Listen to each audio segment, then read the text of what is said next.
Meanwhile, I believe the next match that we will be seeing on stream may be Extermination versus Team Olive. Yes, Team Olive staying in the lobby. They're going to move forward to fight Extermination round 3. So this is going to be winners finals, Extermination versus Team Olive. This is a matchup that we've seen plenty of times in Splatoon 1. Both of these teams, very dominating EU teams. They've gone back and forth a lot.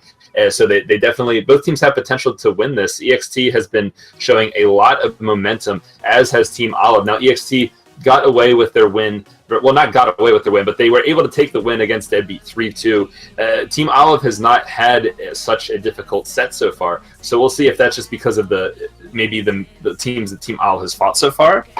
The teams that Team Olive have fought so far haven't been able to bring them down to a 3-2 victory, or if they're just that dominant right now. So I guess this next match, this winners finals match between EXT and Team Olive, will be indicative of how exactly the momentum for Team Olive should hold up until the rest of the tournament. And I mean, if you're Team Olive, you just keep doing what you're doing, right? Although I will say this is one matchup where I'm very interested in seeing. Extermination's been that team that's just, it's kind of like they just keep throwing what's the term? Light punches? It's like if you're playing a fighter. They're the team that keeps throwing light punches and eventually finds that one heavy punch. And that's been what they've really done. It's been pressure, working in Kagu, Majin playing the anchor role, and Team Olive has been a very similar type of situation. Fuzzy's been the one going in, Dude playing the anchor role, and the other players on the team kind of working around with the Ink Armors and the specials. So this is two teams that kind of got here doing very similar things. Of course, Extermination's path, not quite as bloodless as Olive's has been, but this should be an exciting set once we do get into it.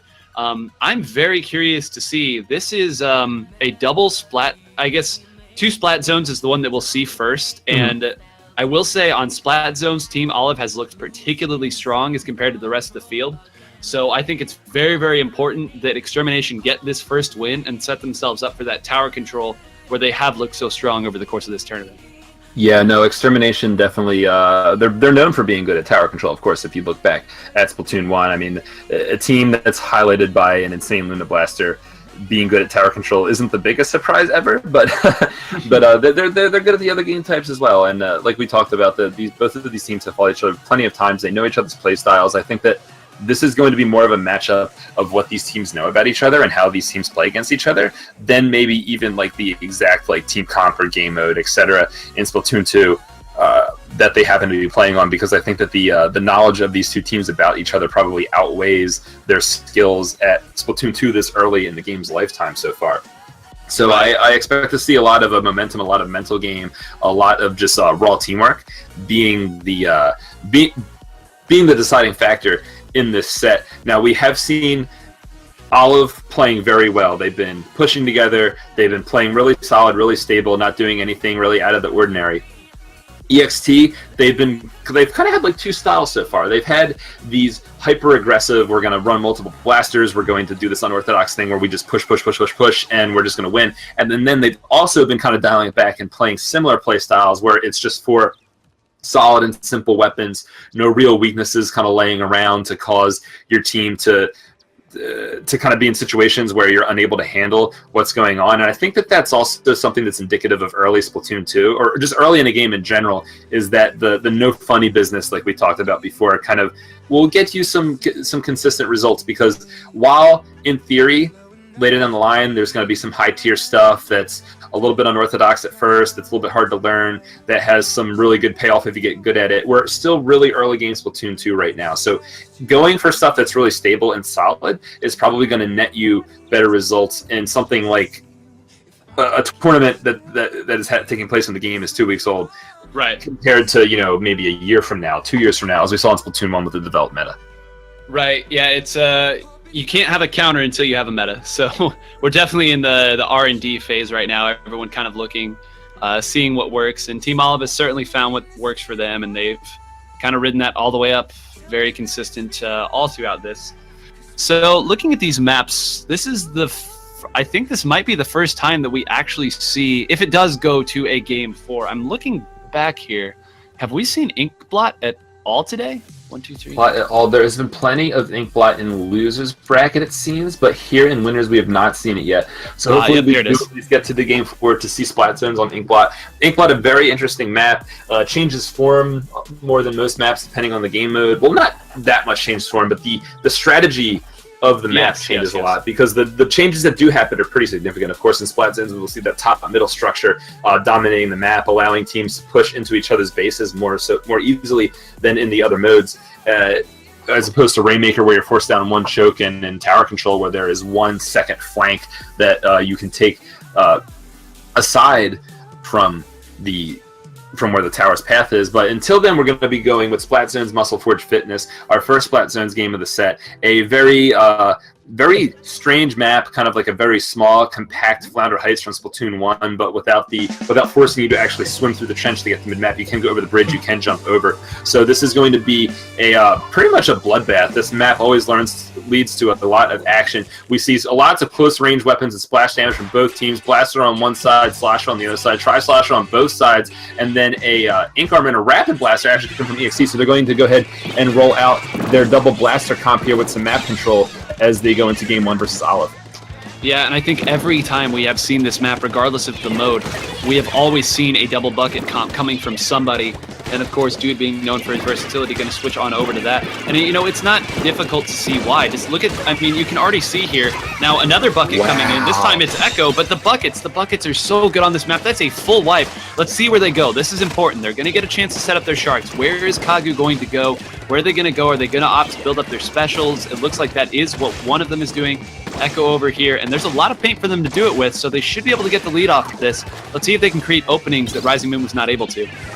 Yeah, no, the AXT definitely was very masterful about the way they took that situation, and I just want to point out that what actually happened at the beginning of that match, looking at the overhead, was kind of like in a real-time strategy game like StarCraft. You'll see these base trade situations where both teams' armies are in the opposite team's court, and they're forced to just kind of fully commit to being out of position equally to the opponent and just get the kills. That's what happened.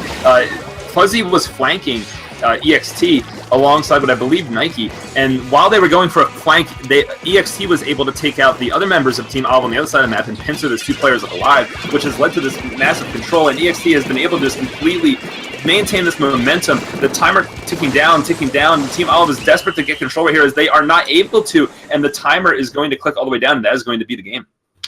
Wow. You want to talk about EXT needing to get out to a strong start there in a mode that Team Olive has really showed mastery of.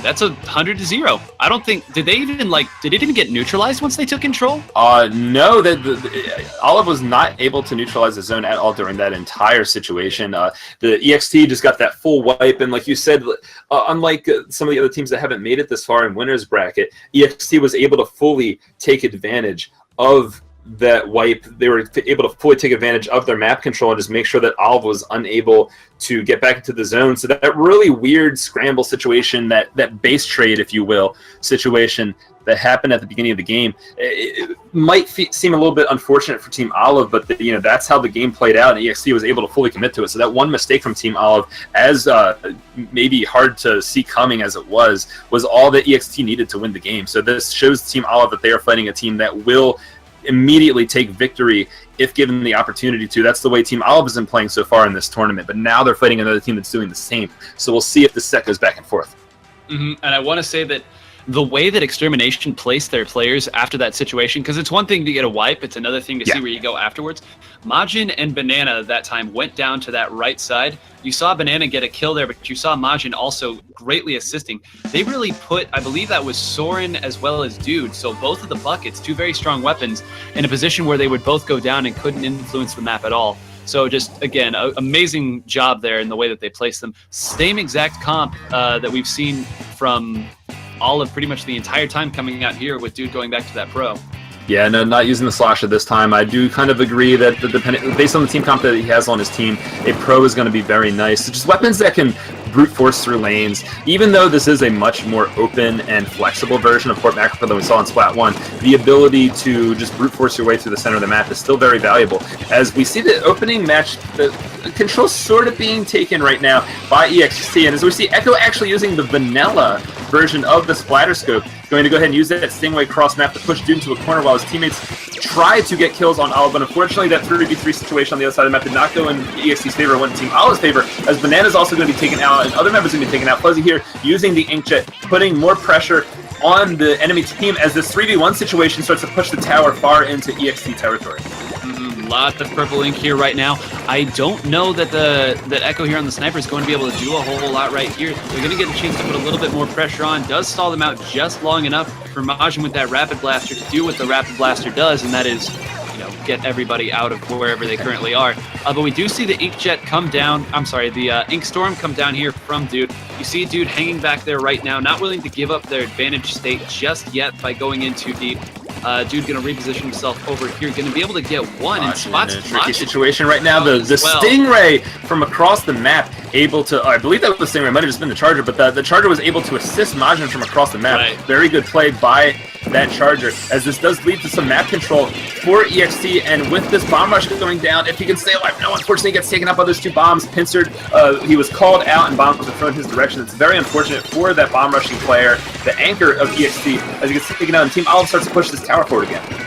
Yeah, and a little bit more yellow ink on the ground this time than there was last time, although Fuzzy could have something to say about that if he's able to get a splat right here. Looks like gonna assist Nike. Banana doing his best, but just not gonna be enough. Now Fuzzy's gonna get to push up here on the right. We do see the Rapid Blaster come in. I believe the Rapid Blaster takes the kill, as the Stingray once again pointing itself in the direction of the tower. No, but the Stingray is unfortunately stuck in that Ink Storm, and he was not. He was unfortunately not assisting the member of his team who was most in deep into combat with Team Olive. So the player that needed the assist did not get the Stingray assist, and the players that were getting Stingray were just able to avoid it. So it's a little bit unfortunate of a decision making there for Echo, as it does allow Olive to maintain their control in this. Now we're down below 2 minutes and 30 seconds, so this is the second half of the game as EXT is finally starting to move out of their base. Augusto is pushed up. He is able to kind of start sharking around mid, but he doesn't have teammates nearby. He needs some support soon, or else he'll get taken out by maybe the Tri-Slasher sitting here in the middle of the map. While that's going on, though, Majin is starting to try to push up. Rapid Blaster here on the left side of the map, maybe a little bit out of position, but is able to use his bomb rush to good effect to get control of mid-map. Unfortunately, Augusto is taken out. The Luna Blaster is taken out, so some of the forward pressure this bomb rush is supposed to be supporting is not there. Armor goes down, and the Rapid is able to push over to the left side of the map here as his teammates kind of bunch up and get ready for a push. 4v4 situation now, a little bit of neutral. This is EXT's time to really put something together. They're going to need to be able to push forward and able to take this game. Yeah, and Olive not really giving them much of anything. Fuzzy just kind of picking his moment there. Gets in, gets back again, gets Banana. So that's 2, maybe even 3 kills there that Fuzzy helped out with, or just outright got. Now that neutral state is suddenly not so neutral anymore, as we see the Fuzzy unfortunately did not. Yeah. There he gets goes. the one. Okay. Gets 2? It's Yes, 2? does Okay, get cool. 2. Okay. I was afraid for Fuzzy because I thought that a Tri-Slasher or something was going to just be behind Fuzzy's Inkjet and just take him out when he unfortunately just happened to guess wrong where the enemy would happen to be. Doesn't happen. Fuzzy does get taken out afterwards, though, and EXT starts to push up. Armor at the ready. Armor goes down first. Bomb rush at the ready as well. Majin needs to be pushing up. Is there anyone on the tower? There is someone on the tower. Majin is going to use that bomb rush. Not sure if he really needs to jump off the tower to do so, but he is going to use the bomb rush to paint the enemy court as the tower does move forward. Now, this is actually a relatively low-scoring game on Port Mackerel, as Majin keeps an eye on Nike, making sure that any right side flank is going to be met with opposition. Takes out Nike. Tower is a bloodbath, It's tied. It's tied. Oh, there's 2 down. Last one's Dude. Can Dude do it? Dude gets 1. 2v1. Fuzzy's back. Fuzzy's the last one. Oh, that is it. Wow. The member of EXT was spawning, so that is a very unfortunate situation for EXT right there. Within 1 point of victory, that tower had just stood on for a second more, or maybe pushed a second earlier. It could be a little bit different. Back to my kind of questioning why Majin got off the tower with the Rapid Blaster, but that's not me to decide, as I am not in winners finals. EXT is. EXT, however, their last chance to win this particular game, they're pushing forward close to Bomb Rush. Bomb Rush goes off immediately as he pushes up towards Nike on the right side of the map.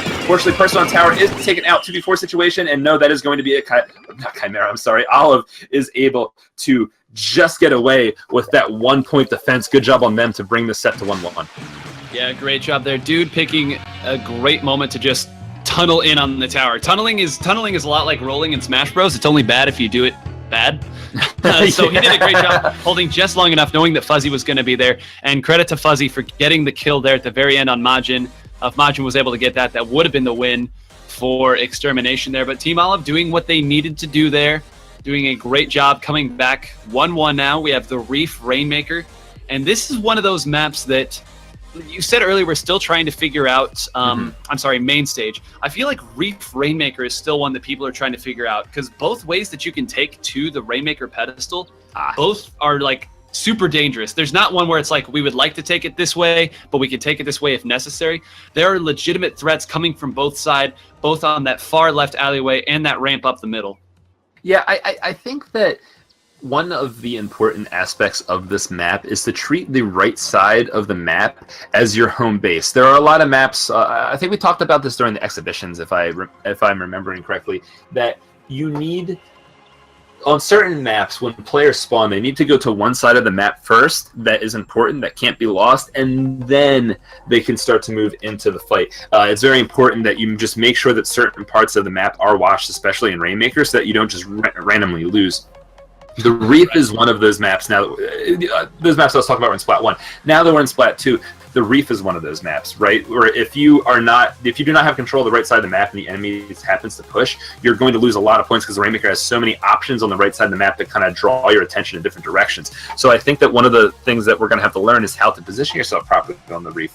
The problem with that is the rest of the map seems to be designed in a way that controlling mid and left is better for you, and I think that teams don't understand how to control the right side of the map yet. So I think it'll just come with time. Yeah.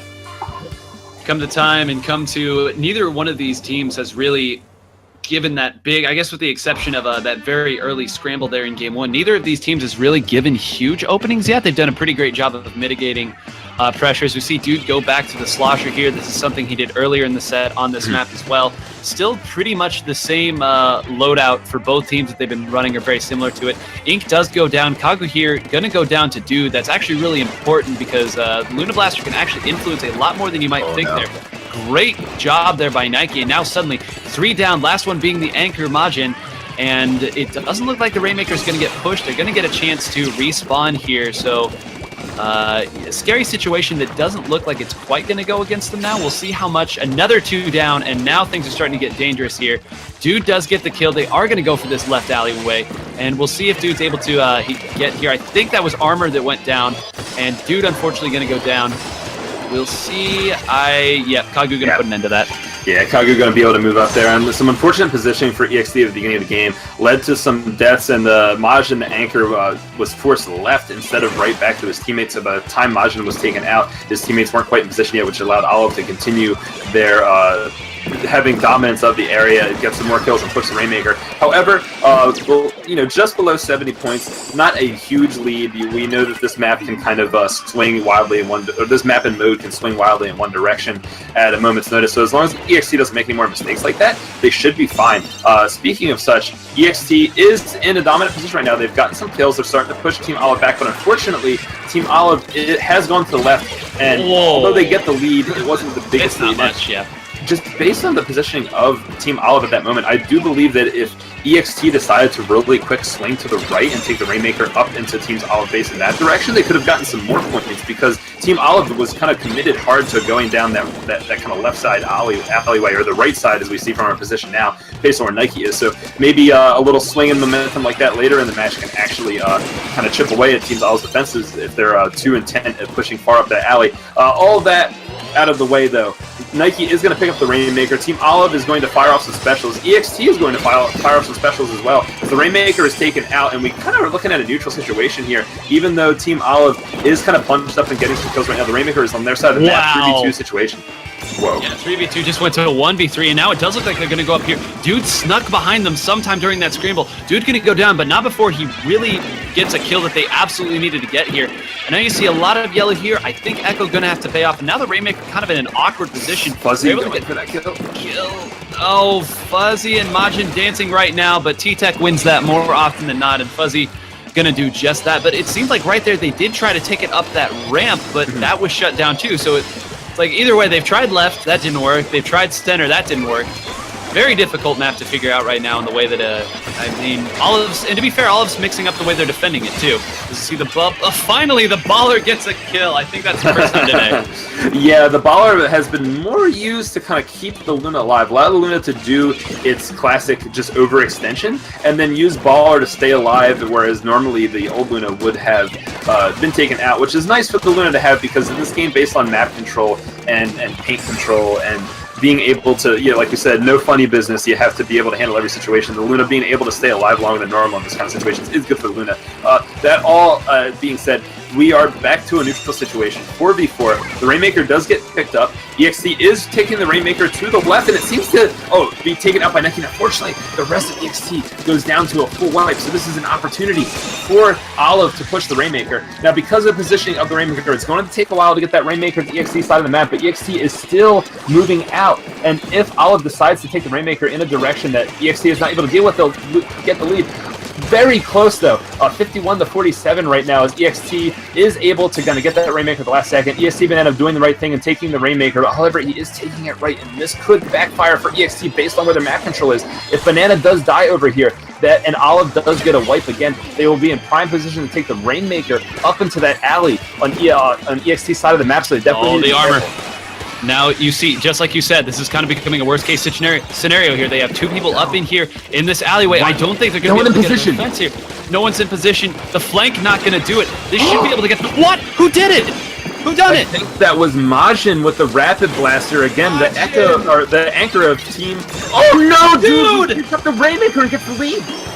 Dude did it. Oh my goodness, what a great individual play there, knowing exactly, what great awareness, knowing he was the last one that only he could make that play in that exact situation. Wow, I think it was, who popped it? I think it was Extermination that made the pop there, and that may have ended up like really hurting them here, as they are going to get one more chance here. 2 down on the part of Olive. Ink Armor does go down. 41 still not a huge lead here, but they've got to make a decision quick. Are they going to go left, or are they going to go to the center here? They have to position themselves. 2 of them down, last one being Rainmaker and the NZAP. And I think this clock is starting to tick down now. Soren coming up here from the left. One is going to go down. The Rainmaker just has to go in a straight line towards victory and not be interrupted. I don't think that's even possible right now. Members of Team Olive are going down, but EXT still in position. If this is the lead, oh my gosh. Oh my god! Oh my goodness! Wow, the spectator mode kind of pulling a veil over our ability to see where the Rainmaker was going, as that little vertical clipping showed that Kagusa was actually able to move past those grenades and get the lead. Insane comeback! That's blowing my mind. I mean, dude had 2 very just magnificent plays of being the last one alive, sharking a little bit of ink, and just controlling the advantage. We saw it in the middle of the game when they stopped EXT from getting a large lead, and we saw it again when dude took the lead at the last second. But no, EXT just gets the kills, and Kagusa is able to just move uninterrupted in a straight line towards the enemy base, like we said that we had to win the game, and he does. I can't believe this is 2-1 for EXT. Unreal. Wow. What? Oh my gosh. I guess EXT getting a little bit of revenge for that last game, saying, all right, you beat us by 1 point. Let's beat you at the last second. With the Rainmaker counter, it was below 5. I think it might have been at 4 there at the very end. Just running through, like you said, they have to go on a straight path towards victory. If that path goes through grenades, that is what it is. But wow, what a great job. And I think it was Soren there that was in the middle that went down right at the very end. Kind of the one person left who could have been, I guess, even a speed bump in that situation. Wow. Yeah, that was crazy. I mean, I do want to acknowledge that the way the spectator mode interpreted that situation seemed like a little bit wonky, but even if Kagu had difficulty climbing up that wall and wasn't able to actually get through in time, the members of Team Olive that were going to stop Kagu from actually, pulling that Rainmaker weren't in position or were dead. So that was just a very good play by EXT. Probably called out, hey, we have to win now. I have like 5 seconds until I explode. So EXT just ran up, got the kills, and Kagu just ran in a straight line towards victory. So now a Team Olive that thought that they were probably about to be 1 game away from winning is now down 1-2 against an EXT that will win this set if they win 1 more game. Yes, and this is one of the maps that we were talking about earlier, how quickly it can change and how quickly the strategies can change here. the unrelenting double blaster comp here might, I don't know if this is a look that I like here. Fuzzy's showing you exactly why this mobility comp that Team Olive is running right now is like really the teeth of it. Banana gonna run away, but unfortunately gonna get called out there. They're moving into great position right now. Kind of going a little bit too ham right there. I don't know exactly. Too much Kagu. Yeah, that's not quite what we wanted to see. Kagu, unfortunately, kind of feeding right there, but it's okay. There'll be more opportunities for EXT to do this. They are trying to push up. They are at least together now, but no, as I say that, members of EXT do go down, getting that little pick right there. Very nice by him as they're able to take control of mid-map, and the Splat zone is starting to tick down in time. EXT is going to be hard pressed to build off an offense right now. They are pushed back into their spawn. 40 seconds left on the zone. They're just pushed back really far. They're not able to move forward. Dude over here going to flank to the left side of the map. Gets a little bit repelled by that missile, but he's very close to Inkstorm. So even if Dude's able to stay alive, even if EXT is able to kind of make a push in the center of the map, he's going to be able to keep control of the zone. He doesn't even need to. Just slaying right now from Olive, just pushing EXT back. And this is a very dominating game for it. Yep, this is why I was so surprised in game one that Extermination came away with that very commanding win in Splat zones, because this is what we've seen the entire tournament from Olive. I'm still on the high from game 3, and already game 4 is done. We're going to move into another game 5 situation, and I'm not even entirely sure what to say about that. It was... I mean, that's how Splat zones can go. Like we've talked about in the past, the other two modes require you to take an objective and move it into the enemy base to succeed. However, in Splat zones, once you control the zone, if the enemy does not get back to the middle of the map immediately, they do lose, which means that a situation like that where Olive was able to just take mid-map and not give it up, they were able to just kind of put those points on the board and get the lead. So it just... That's how the game went. That's how Splatoon sometimes tends to go. However, we are going to go to Humpback Pump Track Tower Control. Now, this is a little bit of a funny game type. Humpback Pump Track is a very large map, a lot of surface area, and in theory, it would be kind of difficult to push quickly. However, Rainmaker and Tower Control both have some mechanics in place to kind of make sure that the objective moves along. Tower Control only has 2 checkpoints, which means that you need less total time on the tower to actually move it into the enemy base. Although the checkpoints themselves do have quite a bit of a long timer, having only 2 of them means that you can get a sizable lead with less checkpoints taken. And usually if you take a checkpoint, it's because you fully dominate. It doesn't quite matter how much time you held the checkpoint for, as long as you dominate and are able to take the position.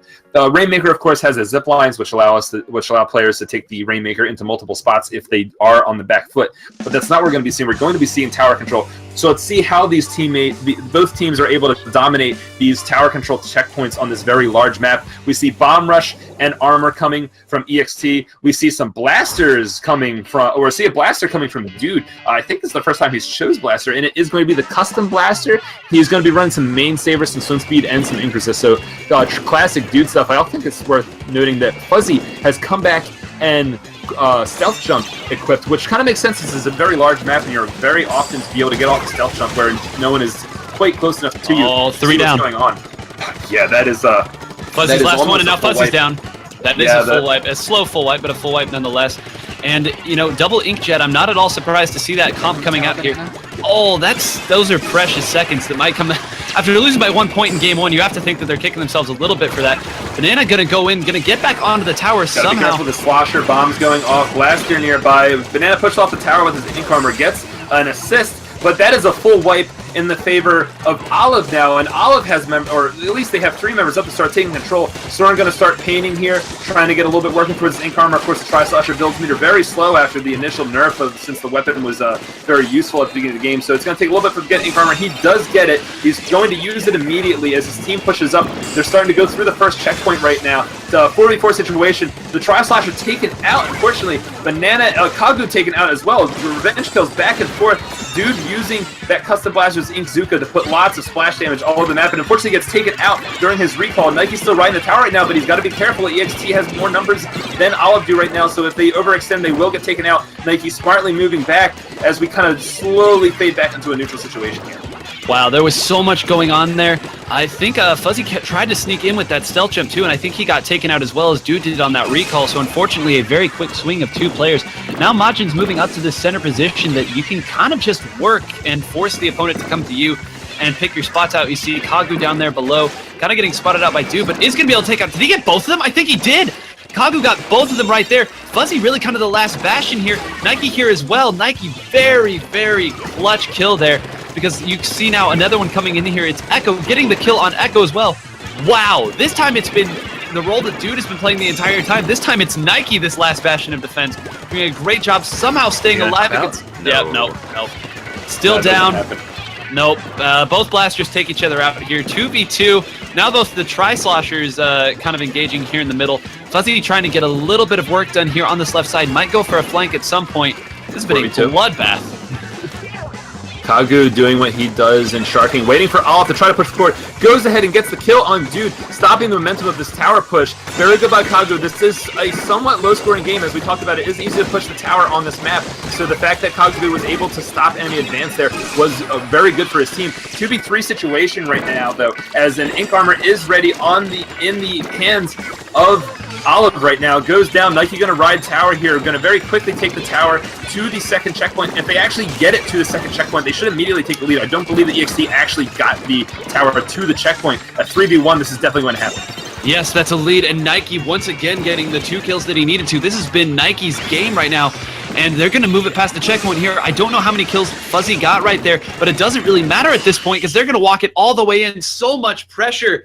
And there you have it. EXT, after an incredibly hard-fought set, going to get the win and move themselves on to Grand Finals. And wow, that situation there where there were 2 there on the left, Nike somehow found kills on both of them.